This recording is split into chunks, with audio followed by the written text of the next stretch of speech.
Hey everybody, Grant Miller here, Miami Community News. I'm with the Key Clubhouse. Key Clubhouse of South Florida. And what is that exactly? Well, the Key Clubhouse is an organization, and we operate a program called a Clubhouse for people with serious mental illness. And it's basically a community where people come in voluntarily. Into a location? Into a location. We have a And that's beautiful just started. clubhouse. That's Yes. just started. No, we've been in operation for just almost 13 years. But I was saying, since COVID, people have really come away and says, I have issues. Before it was kind of quiet before. Oh, I have a problem. I don't want to talk about it. Now I think it's opened the doors. well, that's true. The people that we serve, though, have a type of mental illness that's called serious and persistent mental illness. It's something that you have for your whole life. So it's not something that just pops up because of COVID, even though that might have been something that may have triggered it. And it's illnesses such as schizophrenia, bipolar disorder, major depression, PTSD, like severe anxiety disorders. And these are illnesses that usually start when a person is 14 to their early 20s. So why at age 14? Well, we don't really know, but adolescence has something to do, puberty probably has something to do with triggering these illnesses. Some of them are inherited. They are often in families, generations. And so once this happens to somebody, it pretty much disrupts their entire life. They can cause people, severe behavioral issues, problems with cognition, mood disorders, severe depression, anxiety, so that oftentimes if it happens to somebody when they're in school, they drop out of school. And a lot of people don't know why they dropped out of school. And they don't know why either, because a lot of families, like our family, we didn't really know what was going on with our daughter when she became ill at the age of 14 with bipolar disorder, but we didn't know what it was. And it was terrifying, really, because she was having these extreme mood swings from, thinking about suicide to just being, exhilarated and sort of out of control, manic. And so we didn't really understand what it was. And it took a couple of years before we got a diagnosis. And typically, people with severe mental illness don't even get diagnosed properly for several years. In the meantime, their lives may have fallen apart. If they're in college, for instance, they drop out of school, and their parents have no idea what's going on. They might come home. They could lose a job. It does a lot of different things.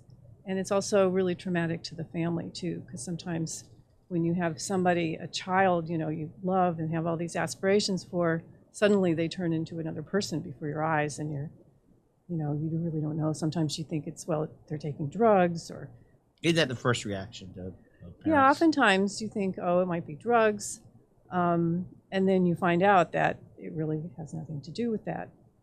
Even though some people end up using drugs to self-medicate. Right. Yeah, like if they're really anxious, they might want to, use street drugs to address their anxiety or their depression.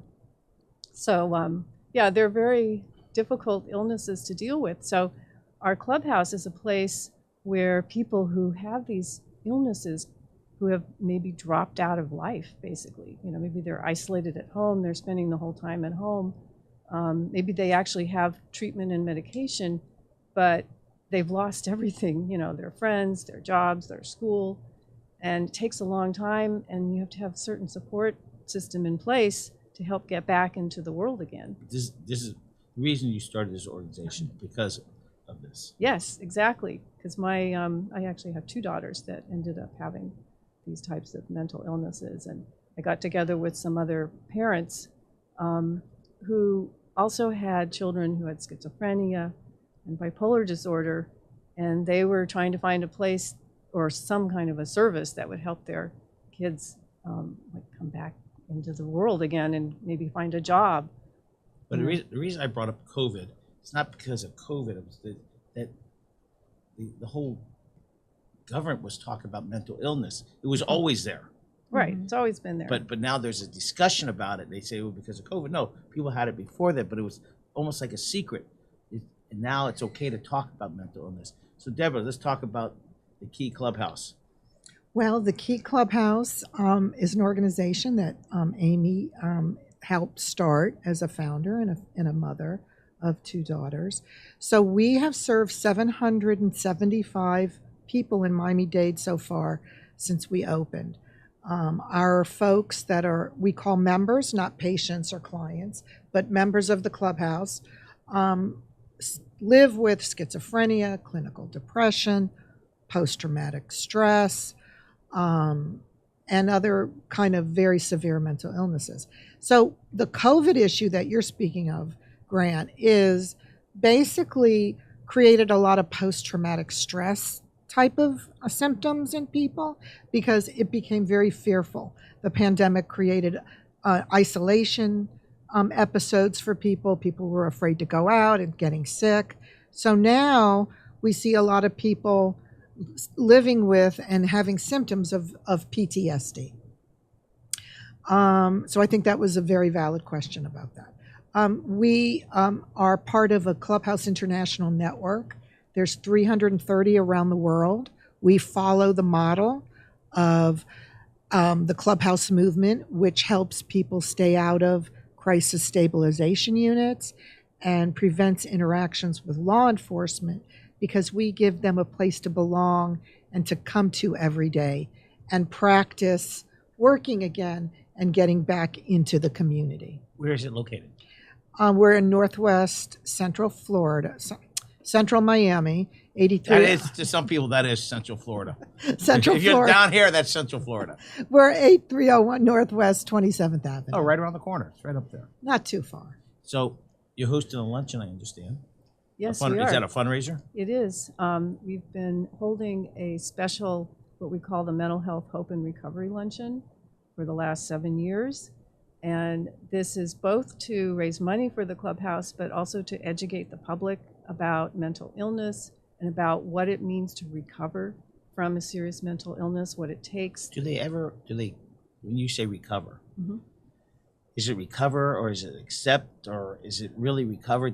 Well, we use the term recovery in the mental health field to mean when a person can actually stabilize their lives and start living as the person they want to be again. So they can actually rebuild a lot of the skills that they may have lost in their mental illness. They can make friendships. They can get a job with our clubhouse's help. Recovery sort of means, being able to pursue your own personal goals, and those things are really lost when you're in the midst of a mental illness and a crisis. Do you want to show some videos? Do I understand? Is there something we're supposed to show, Alex? I mean, not just. We don't have a. Oh, I thought we had some video. Okay, so the event is March 5th. Right around the corner. Yeah, Sunday, March 5th. 11:30. Stand up for mental health. Yes. And you're gonna have comedians. Yeah, what we have. That's a really smart. Yeah, it's a very unique. We have. Are these for parents? Are these for sponsors? How many people are you expecting to attend? Right. We try to make the events entertaining as well as educational. So this year we have David Grenier, who is actually a professional comedian who also trains people, oftentimes people with serious mental illness, how to do stand-up comedy, where they actually incorporate their experiences with mental illness into the comedy. So some of these comedians. And it sounds really strange, but it actually they make works. light of it. Yeah, I've actually watched. I've seen him speak before, and he's a really great speaker. But the work he does with people, he spends several weeks training them. So we have a number of our members, who we call the people who are at our clubhouse members, right, are actually training with him right now to do short stand-up routines. And 4 of them will actually be at the event and do their stand-up routines. So at the Key Clubhouse, how many staff members do you have there? We have 9 staff members. So if let's say I have somebody I know who goes there, we drop them off, and what happens there? Well, we very much replicate a work environment. So where you might have morning meetings, we have morning meetings to decide what the work is going to get done for the day. We have lunch, like all workplaces have, and the members make the lunch. They sell tickets for the lunch. They shop for the lunch. They serve the lunch. They clean up after lunch. And so we have various units in the clubhouse that look like a workplace. We have a business unit, we have an employment office, we have a communications unit, we have a video production center. So the members are working on all the units. Working their skills, getting their skills back. Not only skills, but getting back into the groove of working again. Being there, being on time, being in a meeting, managing your time. There's no sleeping there. There's no sleeping They there. go back to their house. They go back to their apartments or their homes. We happen to have 40 units, apartment units, upstairs because we partnered with Carrefour Supportive Housing for 40 units. So we're the only clubhouse in the state, and there's 18 of us now, that has apartments attached to the clubhouse. So some of you call them clients or Members. Members, do they live there? They live in the building. We're on the bottom floor. We're the clubhouse on the bottom floor. So we have 150 members, right? Right. 40 of them have apartments upstairs. The rest live in different parts of Miami. Wow. I remember when that was like taboo. Oh, a person has a split personality. It's like, because the movies make it like it's so bad. Right, and it's not. No. It's not. And we've put, last year we put 54 of our members back to work. So we're educating the business community as well that people with mental illnesses do not have to be scary. In fact, the people that have a mental illness, given they're stable and they're taking their meds and they're active in a clubhouse, are more prone to be a victim of a crime than the perpetrator of a crime. Because they're very vulnerable in many ways. Is there an education system set up where you're working with anybody to work on their education? Yes, we've got some folks that have gone back to school because we help facilitate going back to school, whether it's a vocational training or Miami-Dade Community or FIU. We've got some members that are doing that. Some of them are working on their GEDs that didn't finish high school due to their illness, no fault of their own, but they had problems finishing school. So I see. Who's presenting the luncheon? You have a major sponsor. Who's that? The Docel Family Foundation. This is a family foundation, a really lovely family foundation that's supported our event every year. And they are our main sponsor of the event. And then we have other levels of sponsors as well. Who else do you have sponsoring? We have Senator Rene Garcia. He's a home run. Yeah. He's a home run. He is just, he doesn't serve Hialeah. He serves all of South Florida. He serves all of South Florida. He's a very good person. He's been very supportive of the clubhouse for years now. And a big mental health advocate. Yeah. When he was at Hialeah, state senator. Senator, yeah. And now he's a county commissioner. Yeah, we still call him senator. We call him senator, yes. Once a senator, always a senator. Well, you always, for titles, whatever the highest ranked position, like Senator Soto. Right. He was state senator and he then became a county commissioner. Right. So once you have the title, you keep it. Right. Right. You don't want to know my titles. People don't give me nice names. So who else? What other sponsors? I saw that you have County Commissioner Mickey Steinberg. We have County Commissioner Steinberg. We have and her father-in-law was a state senator. Oh. Okay. Her husband was a Miami Beach commissioner before her. Oh, okay. Yeah, he was a state senator who represented back then. It was like 30 years ago. It was like half a Dade County because it goes by population. Oh, okay. So what other sponsors do you have? Our mayor, wonderful mayor, Mayor Daniela Levine. Oh wow! Well, she's sponsoring a table. We have Citrus Family Care Network. Care Network is a sponsor. We have Four Girls Foundation, Kenny Knockwalter law firm, Saul Ewing Arnstein law firm, Siegel Clinic. Siegel Clinical Trials. Oh, so you got a nice group of people. Yes. How many people are you expecting? Expecting about 240, 250. It's off the hotel called Pullman? Yeah, the Pullman Miami Hotel, which is very near the airport. Yeah, right off of Yeah. if I'm right, right off of 72nd. No, 57th. Yes. By the airport. Right near the across airport. Right. Yeah. So it's gonna be a beautiful day there. Yes, 11:30, I hope so. and you got the lady from, if I'm correct, channel 10, Yes. Yeah, Alexis Frazier. who Just is watched her on TV. this she morning. is delightful, and she MCs incredible. Oh, good. Yeah. She's been at a couple events that I've been there, Okay. and she just keeps the show going. We're Oh, really looking beautiful. forward I to know. it. So there's rumors that you're gonna do a stand-up comedy. Oh, me personally? Yeah. No, I don't think so. No? You get a lot of sponsors if you do that. No. Okay, so your two daughters. When did you really realize it? Well, actually, my daughter told me when she was 13 that she thought she had bipolar disorder. And how do they know what that is at 13? Well, she was smart, and she read a lot, and she was reading, books, and she was familiar with teenage novels about depression, and so I just sort of just shrugged it off and said, no, that's like something, you couldn't have that. So, and it really took a long time. Was that denial? Yeah, it was denial because it sounded pretty serious to me, and even though she showed a lot of symptoms of something going on, I really didn't. What grade was that? She was in 7th grade, and and she was like a straight A student. But soon after that, things really got bad. And how's she doing now? She's doing quite well. She's a mother. She's married, and she has 2 little girls.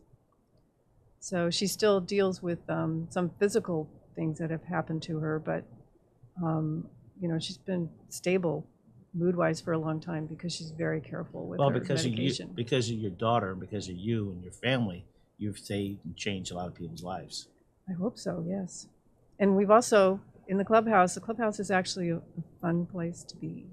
It's a really lively environment where people are working together and joking, and it's just a really cool place. I have to say that the atmosphere at the clubhouse is something really special that you wouldn't expect. You said you have 9 full-time, 9 part. Yes, 9 full-time staff. Is it open? What days is it open? Monday through Friday, 8:30 to 5, and then we have weekends, monthly weekend activities that we take the members to various places in Miami to enjoy and do socials. We have employment dinners during the week at night for employers to come in and do presentations to the members, because we're considered a recovery through work program. So it's really helping people get jobs or go back to school. Do you get state funding, county funding? You get county? Yeah, we have some funding through the state, which comes through the mental health block grant, which is a federal funding, and then that's federal money. Yeah, and it comes through our managing entity. There's called Thriving Mind, which manages state-funded, publicly funded mental health agencies for low-income people. Well, I just saw Jerry Cohen. Was she here last week? No, Oh. Jerry Cohen. Yeah, Yeah, Jerry she's on our Cohen's board. on our Yeah, board. yeah. She's also the event chair Oh, that's right. of this event. I remember when she first ran for judge, Okay. and her brother is a big gynecologist. Hmm. He's the big dog. He moved. I don't think he lives in Miami. Well, she's a big dog too. Yeah. Yeah. She's great, and Yeah. she's done a lot of work in she started a drug court here, Right. and also worked with children who have been separated from their parents. So she's an incredible advocate for mental health, drug, substance abuse, and she's chairing our event this year. All right. So the event's called Stand Up for Mental Health. We're gonna have some comedians, local comedians. Some of them are members of the club. All of them. Well, there's 4, and David is training them on how to use comedy for your mental illness. And by the way, David also has a mental illness. The one who's doing all the training, David Grenier, who's coming down. He's from Canada. Oh, he's coming in for this event. Yes, and Wow. he lives with a mental illness. So this is how he got started, and he wanted to help others. work through their mental illness through humor and laughter. After all, laughter is the best medicine. Absolutely. All right. We'll see you Sunday, March 5th, 11:30. Have any right. questions? Reach out to them. Yes, if anybody wants any information, they should go to our website, What is that website? keyclubhouse.org. And there's information about the clubhouse, Yeah. and there's information about our event as well. Sounds great. Anything else? That was easy, right? Thank you. It was pretty easy. I mean, you're a natural at this. Yeah, You're coming back. yeah. Everybody, have a great